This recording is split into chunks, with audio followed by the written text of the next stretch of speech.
Welcome back. You're still on Citizen TV. This is a Power Breakfast News Review with me, Fred Ndimuli.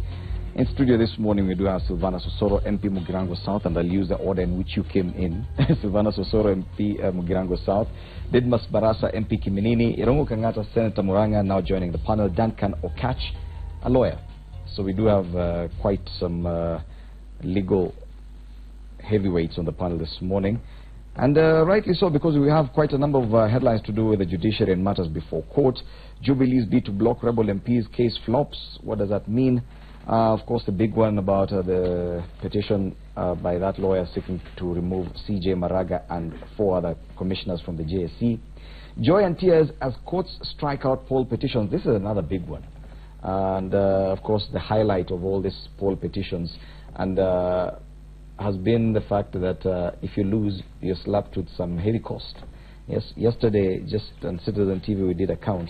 And collectively, the number of petitions yesterday, cumulatively, the costs were about 23 million shillings. From about 5 or 4 election petitions, cumulatively 23 million. The biggest one yesterday was that one for Steve Mbogo, who had challenged the election of Charles Njagua, a.k.a. Jaguar, as MP for Starehe. He was slapped with a 10 million shilling bill. Yes. Now, this is huge.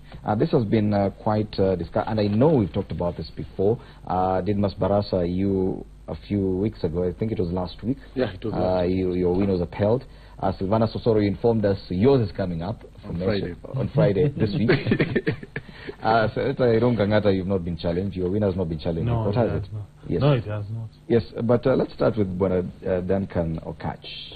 The kind of costs we're seeing slapped on petition losers is something we've not experienced before.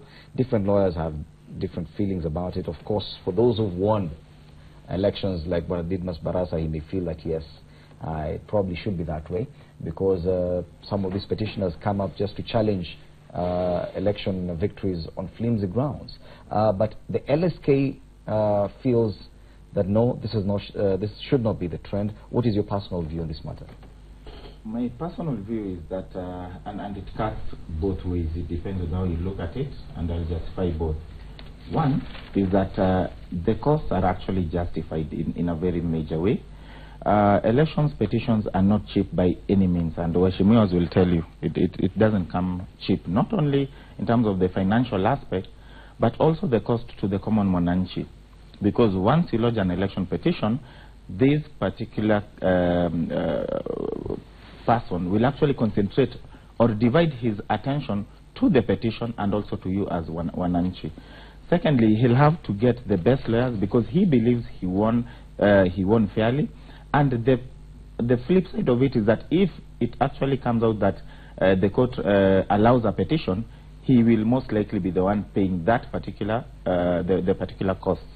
So, looking at it, the time and hours that are actually put into these petitions are unimaginable. I was actually the lawyer representing Jaguar in this particular petition, and I can tell you with Justice Oching, we used to be in court by 7:30. And we could even leave as late as 7:30. We never had our Christmas breaks as usual, as we used to. So the judge only could handle one matter the entire day? The judge could handle, he had 2 petitions. He actually did, I think, it's the Mandela gubernatorial petition. And you can see he has to spread to actually deal with hours. And in between, he also has to lodge days for this particular other petition. But even for hours alone, I can tell you we put in the hours. So it's not a walk in the park. And when you hear that he's awarding 5 million, it's not a joke. The candidate may have even used more than 5 million in the entire scenario. And remember, even lawyers put aside every other thing and deal with this particular petition. So it's also a sacrifice on the part of the lawyers who take up these petitions. Their lawyers will not even touch petitions because they know the kind of work and task that is involved, and you'll have to have a team. On the flip side of it, and this is where LSK may also be making sense, is that it's not a must that that all petitioners will be men and women of means. Neither is it a must that it will be a candidate who had participated. Even a common Mwananchi can actually go to court, and they have gone. But the message that is being sent out there is that if you lose this particular petition that you have lodged, regardless of how credible you thought your evidence was, it was not frivolous. The rule of the thumb, and the Wakilis will tell you that cost will follow the cause. So it doesn't matter, you'll still pay. So for Wanjiku out there or Akinyi out there, they'll say that if I go to this court and I'm facing this particular Waheshimiwa who can get the best lawyers in town, and I lose, I'll actually be auctioned, I'll actually become bankrupt. So it's a delicate balancing act that I think moving forward, when we put our heads together, we'll actually have to find a middle ground. But one thing I can tell you, it is always best to compensate this particular individual for the efforts. They also argue that Kenyans have become perpetual litigants. We're always going to court on flimsy grounds just because now the Constitution allows us to do so. Even if I did not take part in that election, I can just go to court and file a petition and challenge your election. Could this be the reason? Probably. And do you think that is a problem, that Kenyans going to court, that probably the judiciary should work out a way of discouraging this, and this is one of those? I think the reason as to why we had so many petitions is because when the Supreme Court annulled the presidential elections of August, and people thought that the way presidential elections were held, especially how the results were transmitted, in the same way which the parliamentary and the gubernatorial elections were relayed. And the people were quick to run around, especially, I may say, is lawyers who actually misled most of the petitioners. Because a lawyer is, if you go challenging if you go to a law firm challenging the color of the moon, you are willing to pay and open a file, the lawyer will file a petition in court. So that's why we had so many petitions all over, and of course also some parties. For example, in where I come from, anybody who won on another ticket apart from NASA, NASA went to court to petition them. They believed that all these elections were stolen. And just to add a voice on the costs, there is nothing that the court would decide that was not properly explained. Most petitions, you have to, when you are doing submissions, you submit on costs. You also tell the court how much cost you want the respondents or the petitioner to be paid in the event that the petitioner goes his way. And most of the figures which the petitioners or the respondents were asked for had been slashed. So it's not too much that the court is asking parties to pay. And it's very, very, very, very, very expensive. To me, I think even this is little, because it should also discourage that you only move to court if you have a glaring evidence. In your case, for example, you must have been awarded costs. How much was it? It was 3 million, but it's little. 3 million for me, the 3 million for IEBC. Owing to you would have wished for more. Absolutely, I spent more because my I had two lawyers who are coming from Nairobi, and they could even sleep in Bungoma. This petition was heard on marathon basis, like 4 days in a week. And when it's being heard, you forget about anything else. Wow. So I think it should be a statement in itself that you only go to court if you have glaring evidence to support your allegations. Yes. Osoro, you are also a lawyer, but you also have a matter before the judiciary. Yes. Are you looking forward, if at all your win is upheld, to making some money? I'm happy that my colleague here, Honorable Didmas, is agreeing with the judiciary to the extent that it upheld his election, because there were flimsy grounds, and that shows that clearly the judiciary is independent and it thinks in its own way, and that is the message that we need to pass out there. This element of castigating the judiciary, attacking the judiciary left, right, and center when it doesn't favor us should actually stop. And I'm ready for any outcome on Friday. Very optimistic, of course, of the outcome. And I also agree with my learned colleague here in regard to the costing. You see, the judiciary gave directions on the election petition hearings. They say that the matter in the High Court, one challenging the matter, the election outcome, all election matters were given timelines of 6 months to be heard and determined. So that clearly defines the marathon that comes with it. Now, some judges could hold up to 5 cases, like the presiding judge over my case, is actually having other 5 cases. Gusii region has recorded the highest number of litigations on election outcome. I also want to dispute the fact that the sentiment made by my colleague in regard to the Jubilee, that the NASA, those people won on the Jubilee tickets or petition. We also have another view in the Gusii area. All of us who've got petitions are NASA affiliated. So we also challenged by Jubilee. Exactly. So we also felt probably that Jubilee is also challenging us, all others. But then we've seen people winning. The judiciary is independent. Yesterday, the women rep for Kisii won the election petition. So judiciary is completely independent. And I do not really think that somebody is actually against me. Somebody is attacking me. I don't even think the government is attacking me. What I know is that Kenyans, as you've well put it, Kenyans are perpetual litigants. They really want to go to court over everything. The only sentiment I agree with him. Now that the one thing that allows us to go to court, it is not a bad thing. It is not a bad thing. But the president said, I also agree with him. The president said by Justice Maraga on 8th August, which of course I agree with and respect, is that it made people believe that you can actually go to court and challenge even a simple thing. People are challenging small things like stamps. People are challenging very, very small things like, the car that you used, had ballot boxes stuffed inside. Probably you do not know whether they fell. They're forgetting that the election was done and completed at the polling station. Those are the things that have taken people to court. But on the issue of the costing that is put, the LSK, the Advocates Act provides for a minimum amount that one can charge on an election petition, which is 500,000 shillings. Now, all the other things, it depends on the workload that one takes a matter in court. I do not necessarily agree to the fact that it needs to be reviewed. The costing needs to be reviewed. If you really have heavy evidence, serious evidence that you want to take to court, I do not really think, whether you've got weak lawyers or whatever lawyers, whichever definition you want to use, because all lawyers go through the same process. They go to the Kenya School of Law, everything. There is nothing like a weak lawyer or strong lawyer or whatever lawyer. If you've got strong evidence and you take it to court, judges are there to listen to you. They do not look at your influence.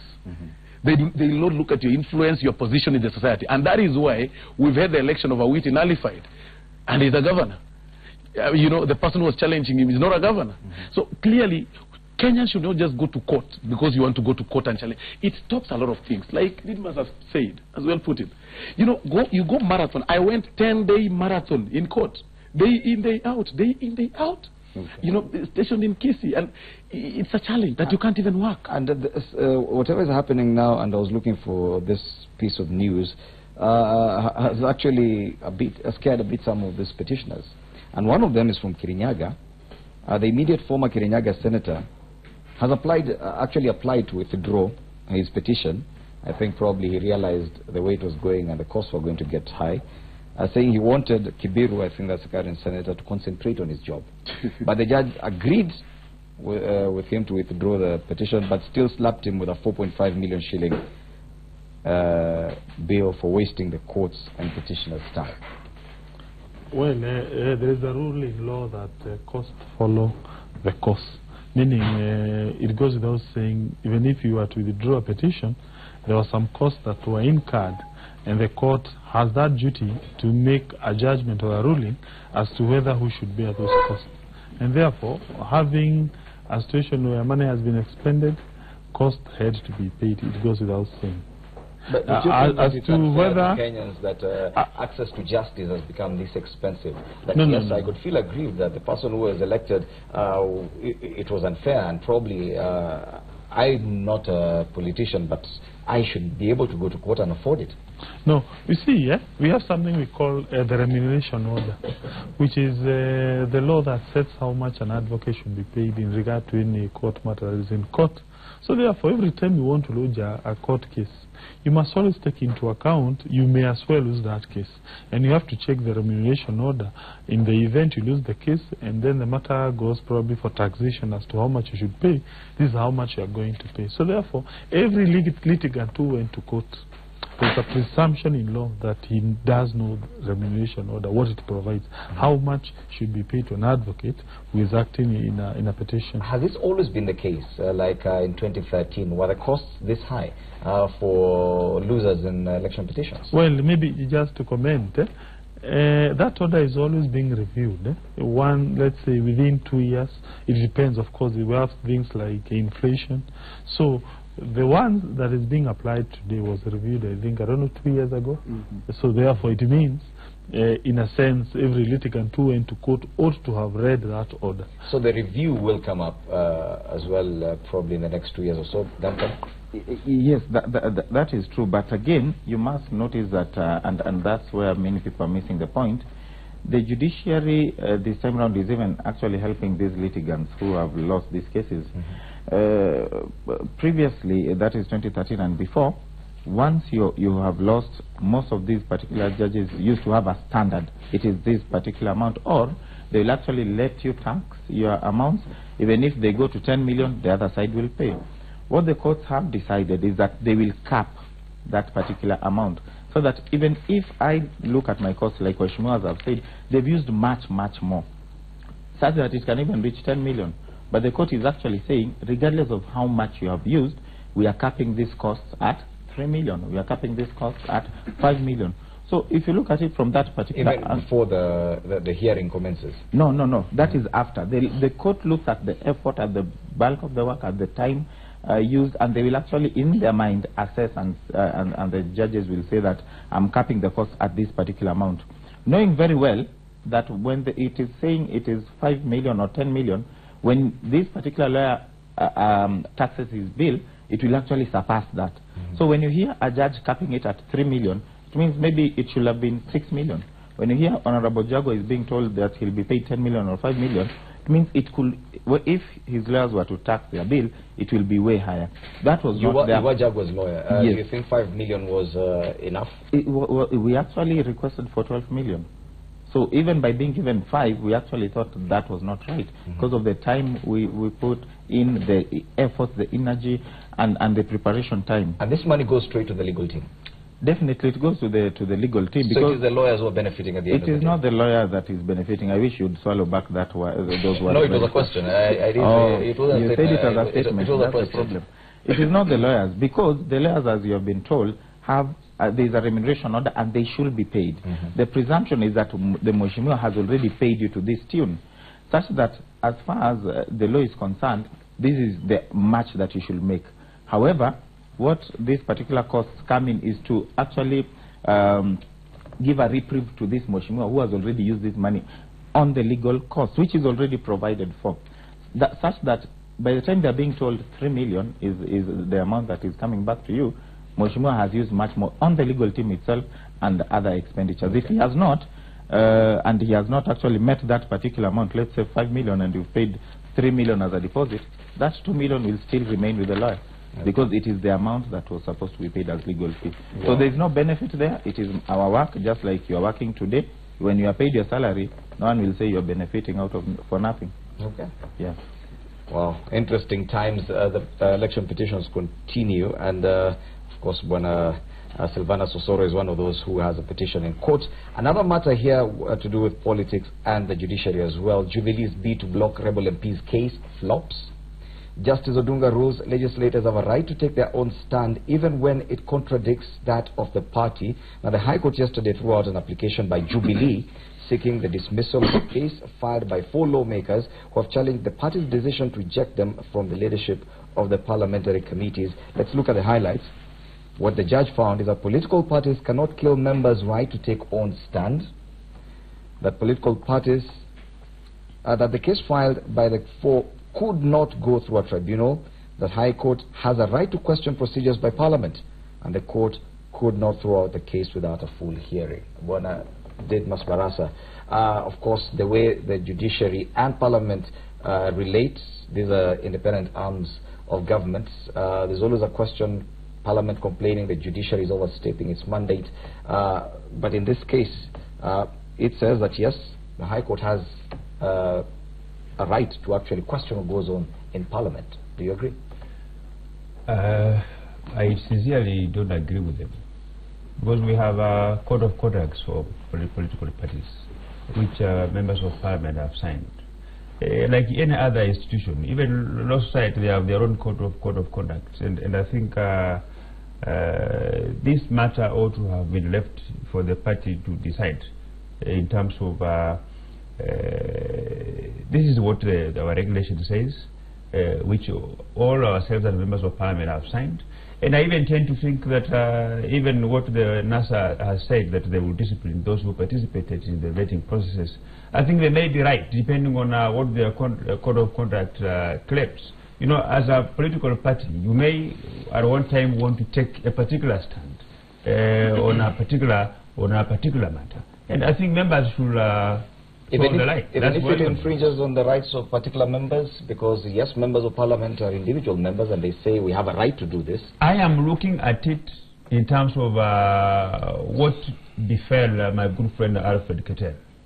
Because as a party we have said, yes, if we say we follow democracy and that the majority will have their way, then we will have ended up these positions being scooped by members from a particular region, which is not the interest of the party. So we said we must actually try to evenly distribute these positions across the country.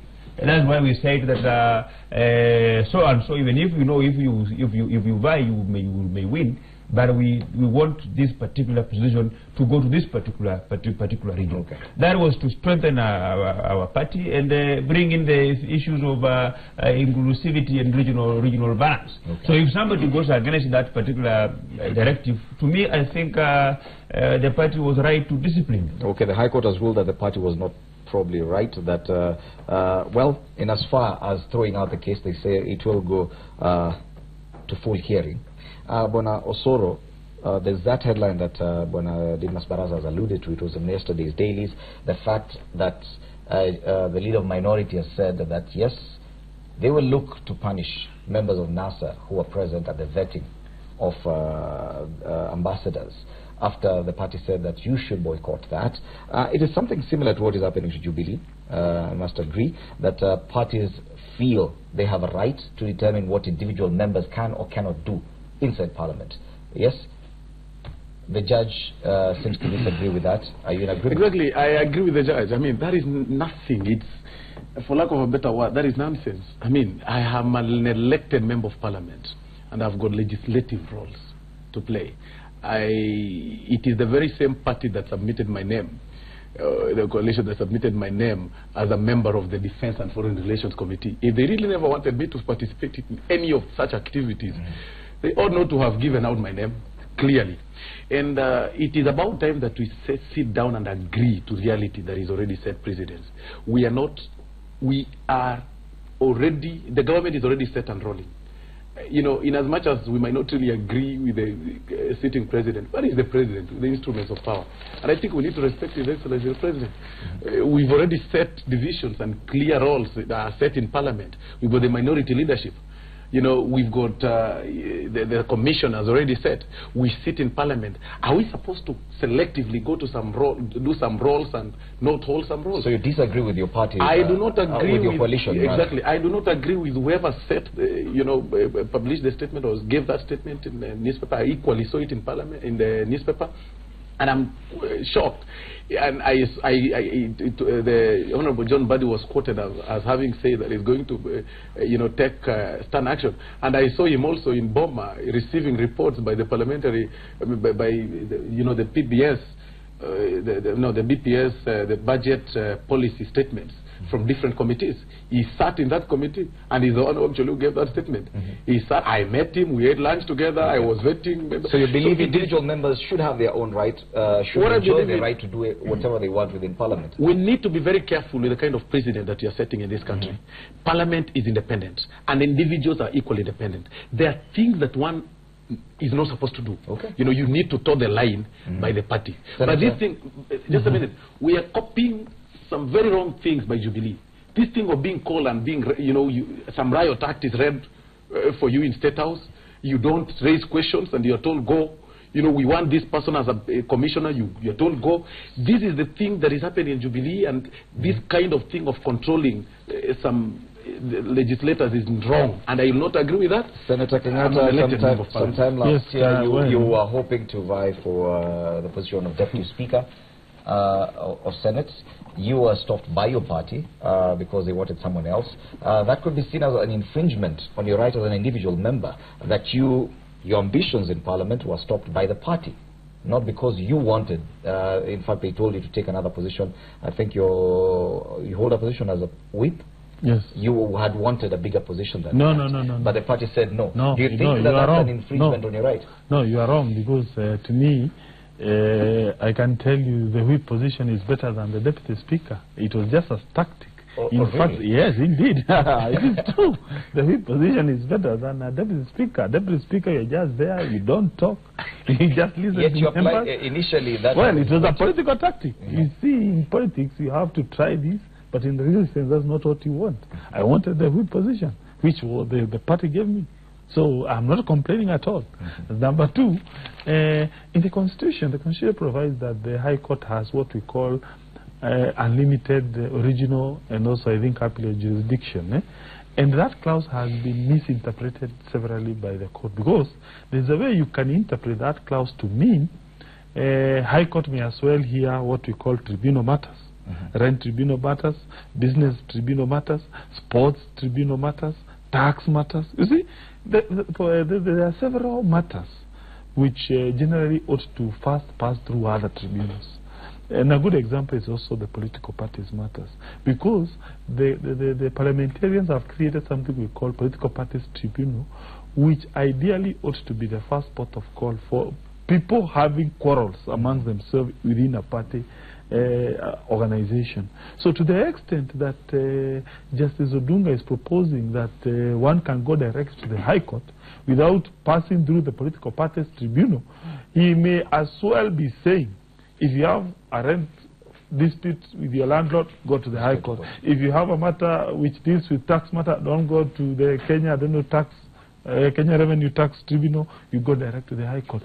That would be impractical. And by the way, we have several other judgments which have said, no, before you go directly to the High Court, first pass through these other tribunals.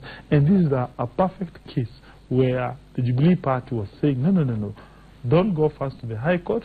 The law provides you start with the political parties first, because political parties usually have an internal disciplinary mechanism. If you are dissatisfied, go to what we call political parties tribunal. If you again dissatisfied with that, you now resort to the High Court. So to that extent, I would urge the Jubilee Party to file immediately an appeal. That is a very bad precedent that has been created by Justice Odunga by dismissal, I would imagine, of the preliminary objection that was raised by Jubilee Party in that matter, so that we have what we call order in our judicial. Duncan, you want to say something about this as we wrap up? On this one, this is the very first time that I've seen a man aiming at the moon to land at the sun. Because you can never say that the deputy, the chief whip's position or deputy chief whip's position was better, yet you are actually aiming at a different particular position, and you later say the one that you actually got was better. You'd have actually aimed at that. But the long and short of it is that Senator is not candid, and the moment we have leaders who are candid, the better for us. It is better this particular follower who will tell the king that you are naked than the person who will sing to this king that you are actually dazzling in very good clothes. And that is where we mislead our leaders. When they are wrong, they are wrong. And a person of the stature of a lawyer should be the first one to say that. The very moment executive starts interfering with the independence of the legislature, that is where we get it wrong. And this is where Jubilee has started on a very bad note in this second term. The moment you go and assume that you'll bring all these legislators and tell them, we know what is right, you don't know what is right, you'll have to follow this. Every person has been elected to his own portfolio, like my learned colleague Osoro has indicated. They know their roles, that's why they were elected. The president was given the mandate and his powers are there and functions. Senator Kangata has been given his role as a senator and his powers are there. The moment you are taken to a room and told this is what is right, it means your brains are actually taken out and it is substituted with a hollow airspace. such that you become a zombie. Therefore, it is an abuse not only to yourself, but even to the people who have elected you. Because you must have an independent mind. You must have the right to air your view. And that's why in Parliament, you are supposed to convince the other people. When there is a motion, talk, convince, and any person can cross the floor. That is why when Mbadi tells people that you should not go to a certain committee, that is hogwash. He cannot even start talking like that when he's holding the position of minority leader. What business does he have there? He's actually functioning. So it is actually looking at it and affecting the independence of this particular legislature. The Constitution has indicated that once these particular members go into that particular chamber, there's no Jubilee, there's no NASA, there's no I don't know what. You are members of Parliament with a common mission of protecting these particular individuals.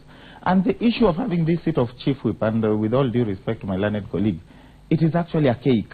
It's something that if we are to do a referendum, remove it. For Parliament to just sit down and say, we have a chief whip, are you children? You need to be whipped by who? It doesn't make sense for you to be happy that we have a chief whip. For what? What are you telling your children down there? It is good once in a while to have a lawyer who's not necessarily a politician. Thank you so much, Duncan Okache, lawyer. Didmas Barasa, MP Kiminini, Silvana Sosoro, MP Mugirango South, and Irongo Kangata, Senator Muranga County, helping us look at the headlines this morning. Time is up for a news review, but remember, Power Breakfast still continues up until 9, and that's the hashtag news up until that time. Willis Pravuru will be having Man Cave today, but before that, Joey _Mudengi has another session. Do stand by for that. My name is Fred Indimuli. Good morning.